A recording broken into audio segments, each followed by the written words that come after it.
ఇప్పుడు సార్ అజారుద్దీన్ గారికి మంత్రి పదవి ఇవ్వడం ఏ విధంగా అనిపిస్తుంది? కిషన్ రెడ్డి గారు ఒక దేశ ద్రోహికి ఈరోజు మంత్రి పదవి ఇస్తున్నారు అనే విధంగా మాట్లాడడం అంటే ఎట్లా అనిపిస్తుంది మీకు?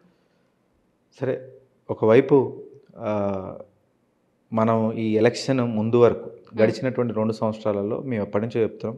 మైనారిటీ వర్గాలకు, ఎస్టీ వర్గాలకు, బీసీ వర్గాలలో కూడా కొన్ని కులాలకు ఇంతమంది ఉండి కూడా నువ్వు మినిస్ట్రీలు ఇవ్వట్లేవు. అన్ని శాఖలు నీ దగ్గరనే పెట్టుకున్నావు. ఖచ్చితంగా ఇయ్యండి. గత ప్రభుత్వాలు ఎన్నో ప్రభుత్వాలు కాంగ్రెస్ కావచ్చు, టీడీపీ కావచ్చు, దాని తర్వాత మా ప్రభుత్వం కావచ్చు, ఎప్పుడొచ్చినా కానీ అన్ని సబ్బండ వర్గాలకు మనం మినిస్ట్రీలో మనం అవకాశం కల్పించినాం. మీదొక్కటి మాత్రం ఖచ్చితంగా ఒక రౌడీజం లాగా మీది నడుస్తున్న తప్ప నిజాయితీగా ఏదైతే ఈ సామాజిక వర్గాలు ఉన్నాయో వాటికి న్యాయం చేయాలన్న ఆలోచన మీకు లేదని మేము ఎప్పటి నుంచో చెప్తున్నాం.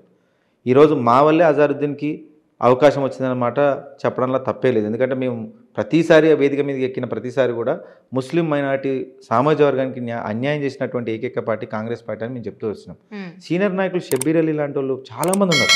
అంతమందిని కాదని నాకు తెలిసి అజారుద్దీన్కి ఇవ్వడాన్ని ఖచ్చితంగా ఆయన వాటా ఇంకోరికి పోవద్దు, కొత్త వాళ్ళు ఎవరు వచ్చినా కానీ సీనియర్ నాయకులు ఎవరు వచ్చినా కానీ ఆయన వాటా అడుగుతారన్న భయంతో ఈరోజు అజారుద్దీన్ లాంటి వాళ్ళకు ఈయన మంత్రి పదవి ఇచ్చినట్టుగా కొద్దిగా మాకు నిన్న మొన్న ఇక్కడికి వెళ్తే ఆ కాంగ్రెస్ పార్టీలు మేము వాళ్ళతో అడుగుతుంటే వాళ్ళు కూడా మాతో పంచుకున్నటువంటి సన్నివేశాన్ని మీకు చెప్తున్నాం.